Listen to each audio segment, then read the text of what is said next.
Today's Anxiety Slayer podcast is brought to you by New Beginnings, a pathway to heal your past, slay your anxiety, and reclaim your life.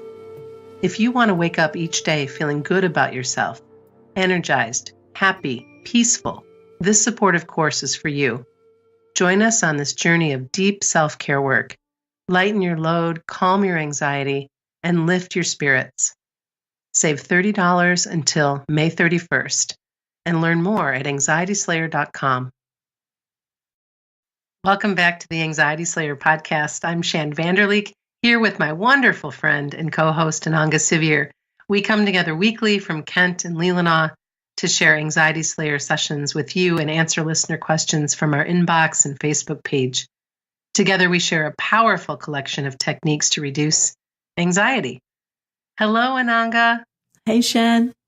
In this week's episode, we're talking about how social anxiety can make it very challenging to leave home and meet with friends or attend social events, and how you can support yourself or find the right help in feeling more calm and confident socially.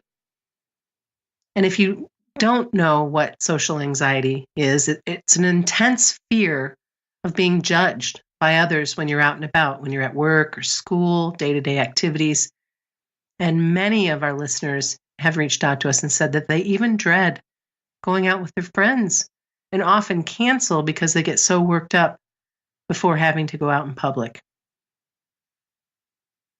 I really feel for everyone who feels that way. And I've felt that way before in my life. Not so much with going out with friends, but in other activities for sure.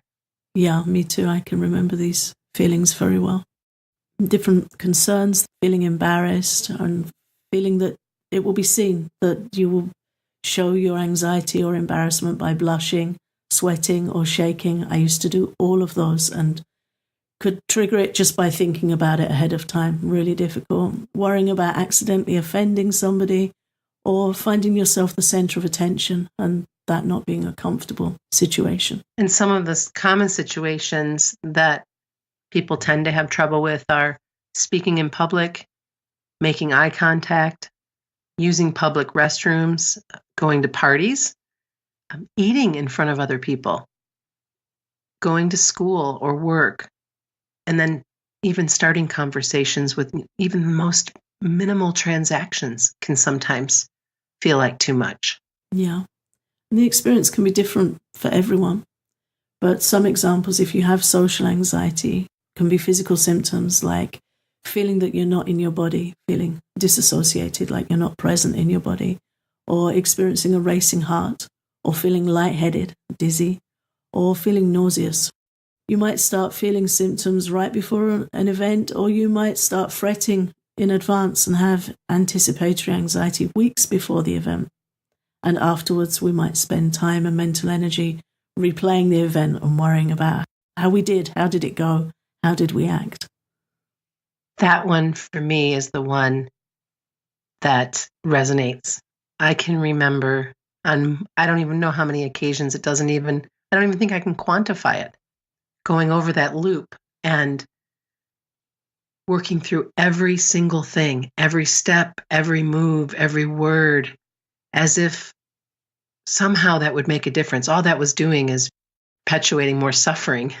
But for some reason, it felt like I needed to rework that and rework that and rework that until I could finally let that go, and became very almost obsessive compulsive with going through that loop of information. And I'm so grateful that I don't do that anymore, but I can remember doing that and being so concerned that I would be judged for something that I did, some way that I behaved, that I wasn't perfect. Yeah, really difficult. I think if you look back over the points that we've highlighted, for me, the word scrutiny comes up a lot. Scrutinizing ourselves, scrutinizing how we look, how we sound, how we're doing, how did we do, and fear of scrutiny from others, fear of being judged, fear of being zoomed in on. I used to feel zoomed in on. I didn't like eating or drinking in front of others, and I got to the point where I simply couldn't. I didn't want to be noticed, and I didn't like to feel that people would notice if I went red or got hot or shaky, and I did all of those things. So I think scrutiny is you just want leaving alone. I think that's a real big thing with social anxiety. On occasion, I used to get so embarrassed. I would turn such a bright color of red. It's something that you just don't see happen very much. And because I'm so fair skinned and fair haired, I would just turn into a tomato immediately. Yeah. And then just really have to. And I remember having a manager once who told me I needed to get control of that. And I just remember thinking, like, you think? Yeah. That would be fantastic. I would love to get control of that. Yeah, that would be amazing. Of course, there are things we can do very much to support ourselves, either to be at peace with it Yes. completely or to be able to turn it down. I know for me, I could go bright red and hot and sweaty and shaky just thinking about things. My body would just get triggered and it would all kick off just from my head before anything happened. And of course, once that's happened a few times, you've just tipped over into that land where it's just going to keep happening. But for both of us, we're very grateful to say not anymore. Yeah. Well, and we've learned what helps.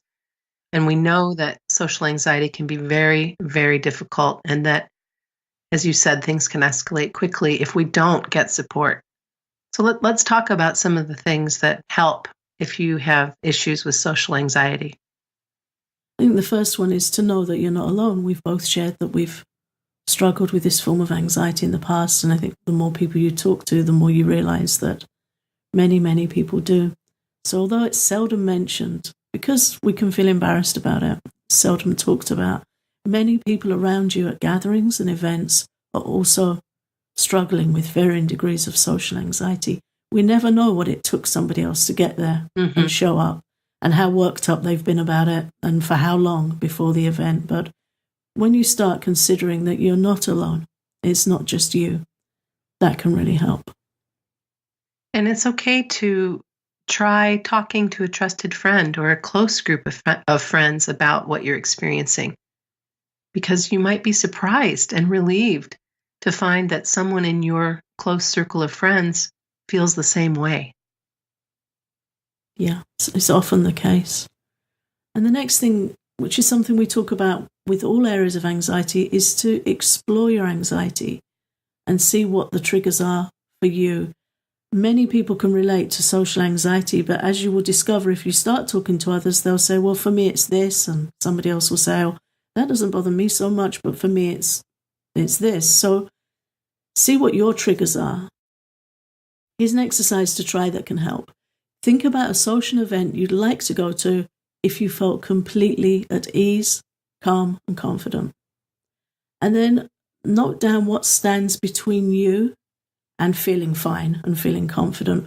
What is it that causes the anxiety for you? It can vary greatly from person to person, and knowing your own triggers can help you move forward. For example, do you feel shy about talking to new people? Do you worry about making conversation? Do you dread awkward silences? Do you worry about your appearance? Do you worry about being noticed? If you're feeling anxious, do you worry that that might show? Does your mind run away from you with all the thoughts of what might go wrong? Or do you just simply find crowds and noise too much? Or is it something else? So just note down your thoughts to gain some clarity. And once you know where your social anxiety is most triggered, you have that more specific information, then you can start taking steps to support those areas that you find challenging. And that's where we set boundaries for ourselves. So if it feels like, oh my gosh, I don't think I can be out for 5 or 6 hours, then set boundaries to just be out for a couple of hours. If there's an event or a gathering or something that you'd like to go to, but it just feels like it's too much, you show up and you know that there's the witching hour, the time that you're going to leave, and that you're going to do your best to enjoy yourself in that shorter period of time. Also, smaller groups tend to make things a little bit easier when you have social anxiety versus going to a really large gathering, and picking a quiet location if possible. These are things that you can be thinking about, and we don't always have control over that. I remember last summer I was taking Marin to a concert, my daughter, and we had about a 5-hour drive. So we had the driving down to a big city. And then we had getting into a hotel room and getting all of ourselves situated and then going to this big concert, thousands and thousands of people, and then getting ourselves back safely to our room. And this is something I never thought about when I was younger. I mean, I went to so many concerts and I went to so many places, none of that stuff.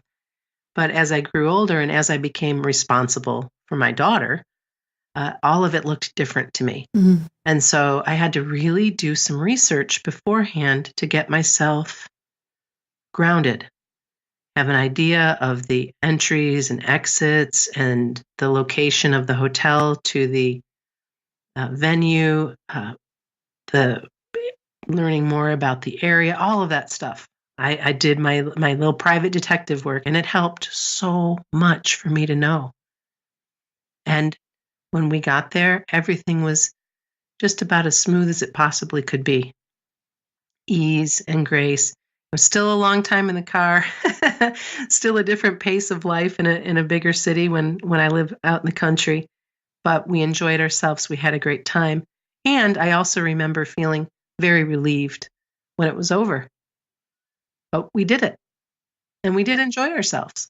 I think you've raised some really important coping tactics and points there to realise sometimes we are relieved when it's over, because some of us are quite introvert by nature. This is something we've discussed on previous episodes.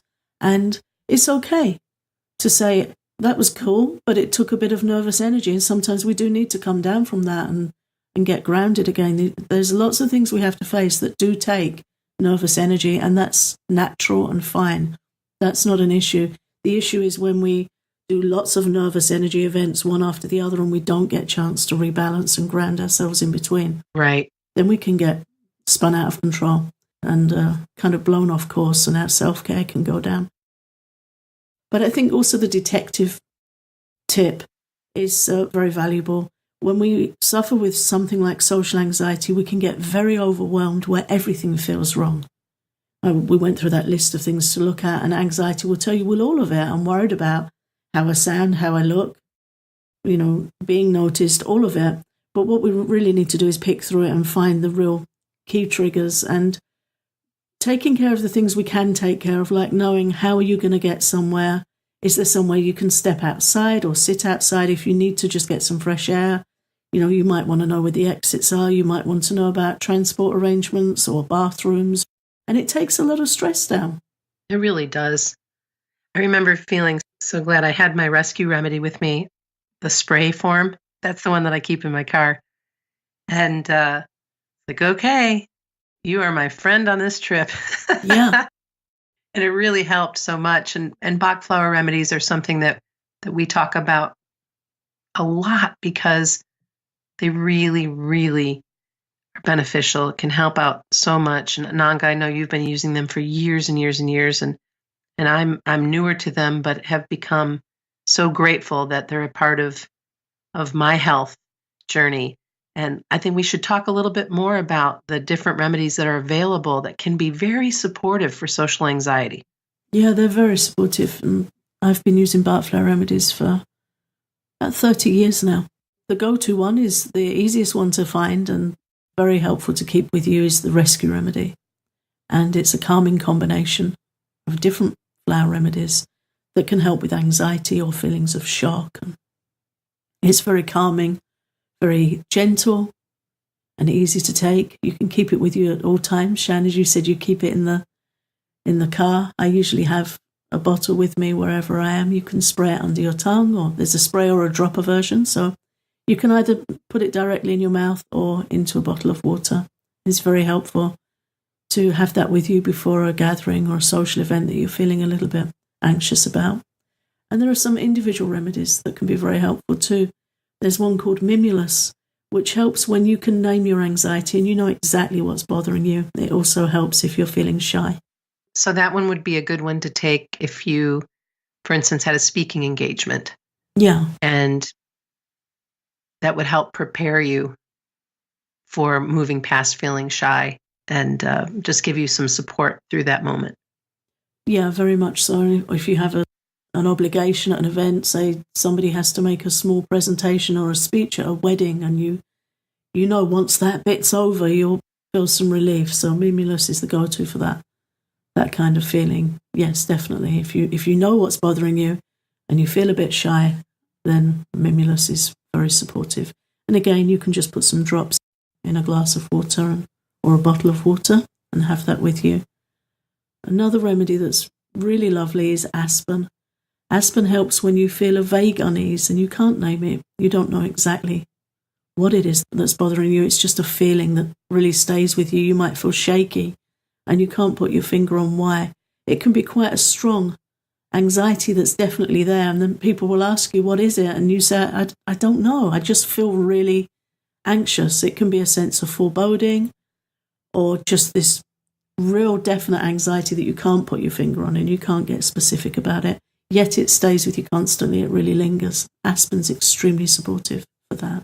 So you can get these remedies on Amazon or via Nelson's online, or many local health stores carry Bach flowers. It's spelled BACH, and you can find more about them at bachcenter.com. That's the traditional site where you can look up different remedies and applications. In closing, anxiety can feel very isolating, but know that you are not alone. Consider reaching out for help from a trusted friend or someone experienced in offering anxiety support. Anxiety coaches can help you explore and diffuse your anxiety triggers, and they can share calming techniques with you to help you feel more at ease in any social situation. And if that's something that's of interest to you, reaching out for help from an anxiety coach, you can find more about that on our website at anxietyslayer.com. Introducing New Beginnings, daily steps for self-acceptance and peace of mind. Escape the trap of anxious thoughts and limiting beliefs that hold you back with this special journey of personal healing.